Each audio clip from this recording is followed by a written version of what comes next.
Can you define the difference between your body and your body image? It's personally taken me over a decade of training, with the first 6 years being heavily body dysmorphic, to begin to answer this question and make the distinction between your body as perception and your body as reality, or switching the two around, body over here, body image over there. It's a critical question that you need to find an answer for if you've ever looked at yourself in the mirror and felt like you don't recognize the person staring back at you, either isolating onto certain parts of your body, certain muscle groups, or certain fat stores. If you always feel like you're either way too big and never small enough, or always too small and never bulky enough, anywhere on the spectrum.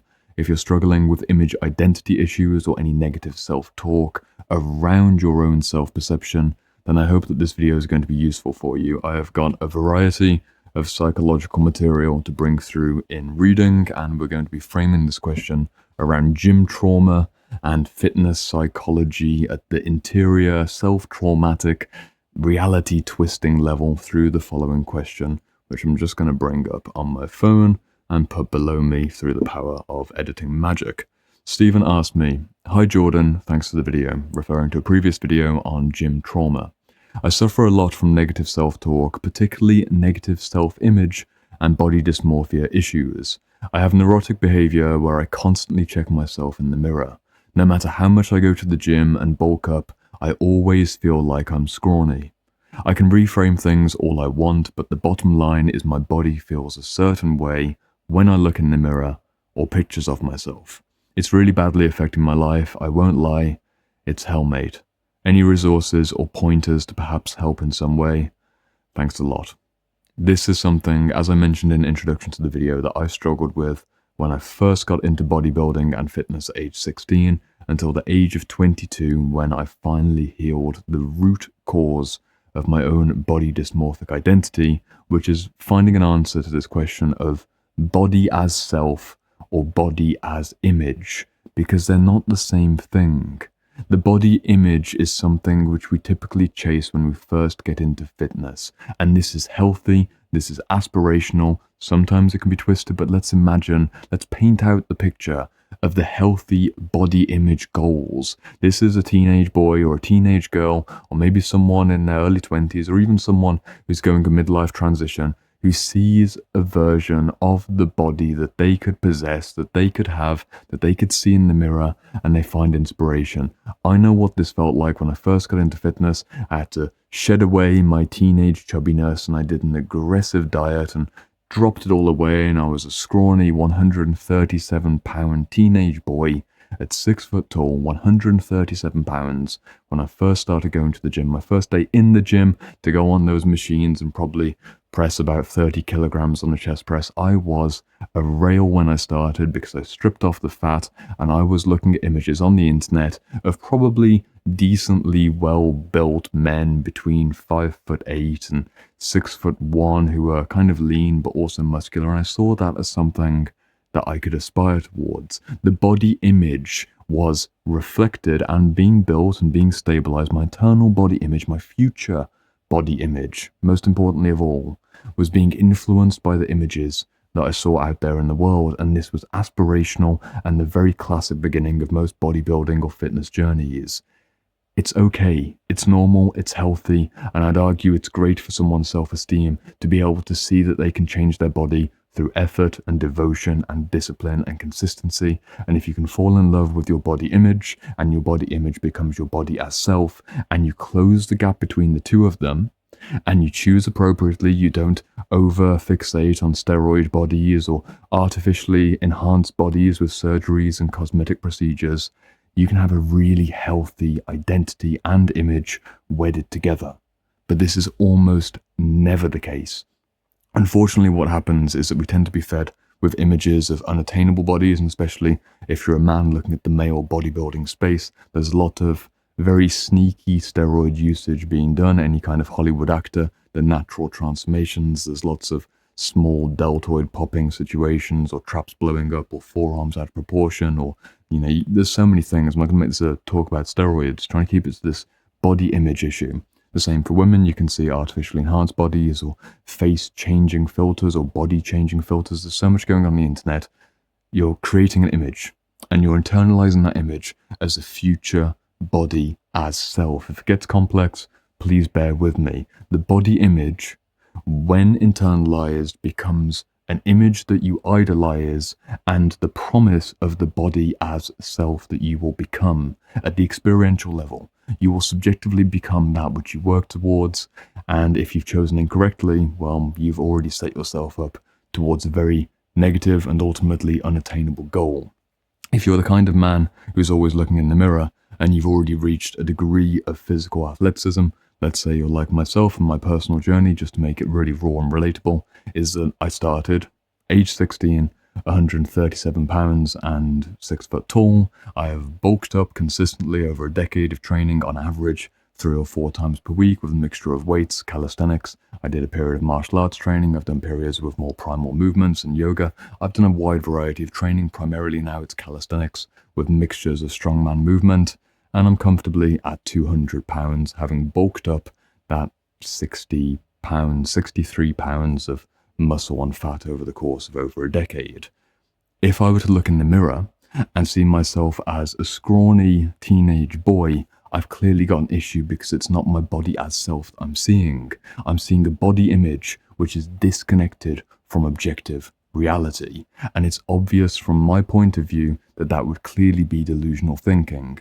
But the really difficult period of time, and this is maybe where this questioner was in, and maybe you're there as well, is when your body image and your body yourself aren't necessarily completely aligned, but they're not all the way out here. There's many different versions of body dysmorphia, and I can't cover everything in a single video. Depending on the person I'd be talking to or working with, I'd give very different advice. So if I'm about to step on a landmine of personal triggering, please be patient with me. It's very difficult to make a video like this. I'm trying to bring in my own experience, and also having worked with people who are very overweight and trying to get underweight, or very underweight and trying to gain size. Different advice for different stages and different perceptions and different traumas that even create the perceptual habits. Just give me a bit of breathing space.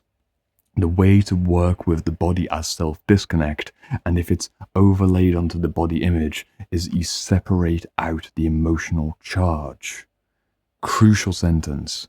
The emotional charge is what got you on the journey in the first place, which is the ambitious, striving, I can improve my body, I can be more aesthetically attractive, and that's something I want selfishly for me, and let's just call that something which is healthy and ambitious. Yes, it can get twisted. There's caveats in every single sentence I'm going to say in this.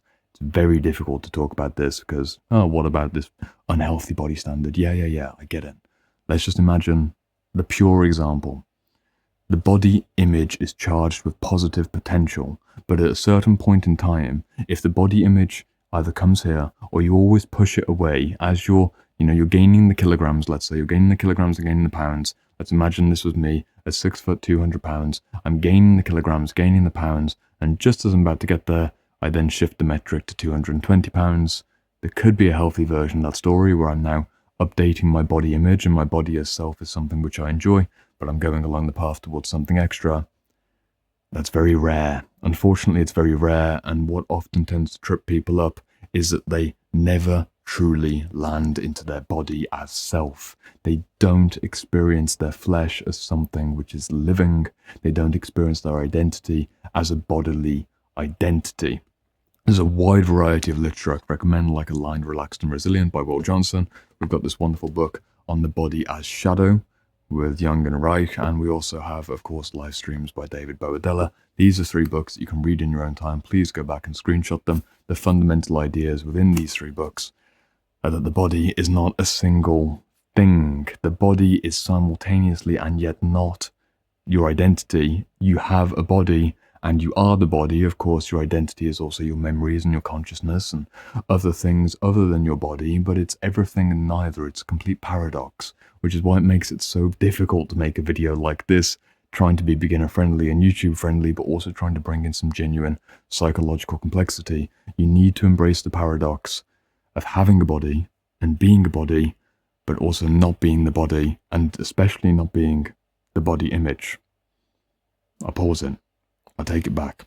Something practical. Your body as such, your body as self, and your body image. There's the interesting phrase there. I tried to leave it out for this video. Your body as such. That ambiguous territory between where you don't know if the version of yourself that you're seeing in the mirror is actually what your body's like at the objective kilogram and height measurement, or you're twisted towards an old version of your image from 5 years ago when you first started lifting. It's very difficult to get to the root of the problem because you're looking at dissociation and trauma and issues with persona creation. It's not fundamentally about the body, it's about identity. Bodily identity, but also narrative identity as reflected in your physical form along your own timeline based on the trauma. It is getting complex. I know. I'm weaving too much in. I spent an hour trying to plan out this video and I couldn't get to the bottom because this is really a whole series that needs to be made. The body as such is the space in between the body as self and the body image. The pain that people have when they're caught in this pattern of looking in the mirror over and over again is not any issue really with the body image or the body as self. It's the body as such and the charge towards negativity. Making this as simple as I can say it, you need to look at the charge in either direction. Initially, body image, aspirational body image, is something which is charged with positive energy. It's aspirational, it's golden shadow territory. And to keep that polarity at the juvenile level, you denigrate your current body as self into the negative space. When I was 16 and I was overweight, I saw a better, even if it's not pedestalized, but a better body being better than my current worse body. There's a small duality that's created, and over time that gets more and more extreme. That's one of the issues to pay attention to. Fundamentally, you need to drain out the emotion at both ends.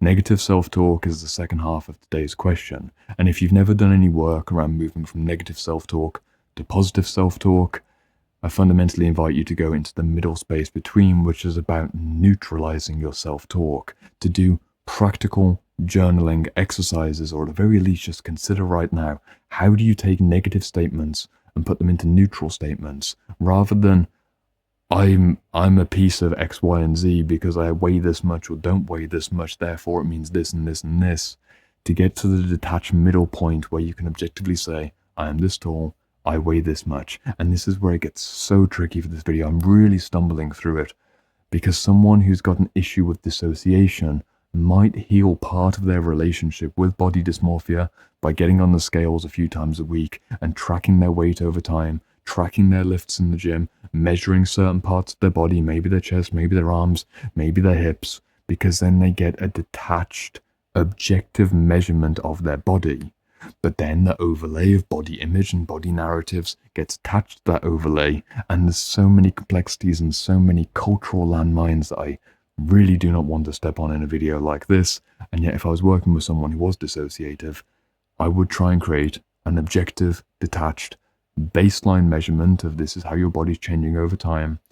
But the real gains are to be made from the internal, subjective, embodied experience of being your body as self. What a difficult video to try and psychologically bring together. I'm trying to summarize 10 years of experience, but fundamentally the way that you train is also important. If you're stuck in doing mirror movements, you're either curling or pressing or otherwise watching yourself in the mirror. Maybe to a secondary degree you're filming yourself in the gym and you're seeing yourself from a different angle. You're still two-dimensionalizing yourself. You're not necessarily focused on the interior perspective of embodied mind-muscle connection, but it's not just mind-muscle connection, it's mind-muscle ego-identity connection. And this is such a rich space. I'm going to have to film way more videos on this. What I actually experience when I'm in the gym doing a really mindful muscle up, it sounds so corny and hippie, but a mindful muscle up, or if I'm on a box and I'm doing a row with a kettlebell, or I'm in the gym and I'm doing a jump from one pad to another, I'm just doing like a single precision jump. There's a way to symbolically, I'm getting so complex with this. Need at least 4 videos. There's a way to symbolically experience your body in movement, your body as self in the present moment, which is psychologically enriching and fundamentally anchored in reality, where your body image becomes something which you're experiencing in the real moment, from the inside, in 3 dimension, from the inside out. I hope I put it simply enough there. There's an interior felt mindfulness. It's what Will Johnson talks about in Aligned, Relaxed, Resilient, which is this idea that you have mindfulness of the body being something which basically de-shadows the body as an object or an inanimate thing where your identity exists up in your head and you actually get body consciousness in your hands. In mindful meditation practices, this would be something like your breath, but you can do it through fitness as well. I love training in symbolically, intuitively, yet also objectively measurable ways, which is very complex, and it's so difficult to summarize. And it's funny because I've tried to have these moments in client sessions with people, and you can't properly articulate the feeling and the knowingness of who you are at a body level externally because it's without language. That's the whole issue of this video. If you stuck around this far, fantastic. First stage issue with body dysmorphia, you're fixated on the image.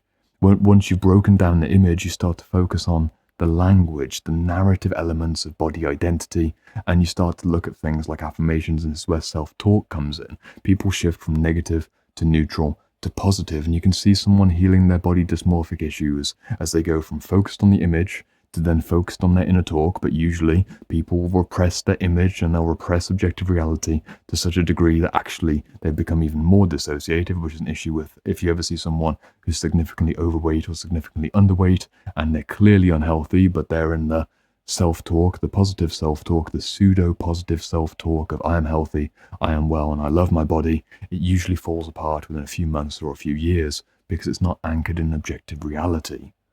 So how do you anchor yourself in objective reality?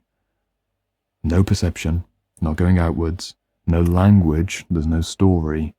You're just in your actual reality, which is your body as lived experience from the inside while expressing, which changes the way that you move, and it fundamentally shifts the way that you train. There's no quick fix. It took me 6 years of training to realize that I had major body dysmorphic issues, but the real healing wasn't just focusing on fitness, it was healing my general dissociation. It was spending less time on the screens, it was being less worried with digital persona, and also fundamentally, it was a lot of personal trauma healing.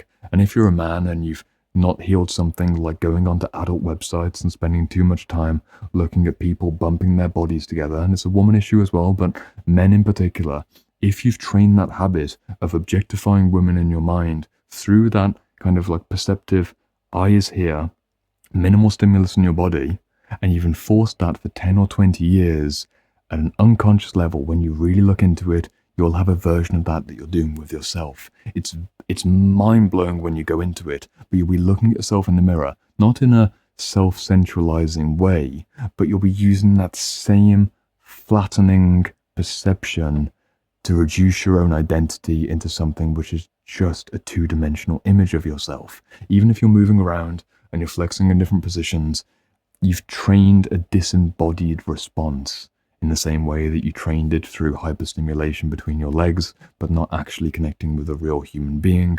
We do it across the board. Women do it in different ways, of course. There's also the same pattern, but there's also the pattern of seeing all kinds of makeup and reality distorting filters. Teenage girls have a tremendous amount of pressure to look beautiful in a way that teenage boys don't have because of the way that various cultural institutions work. This conversation goes deep and deep and even deeper.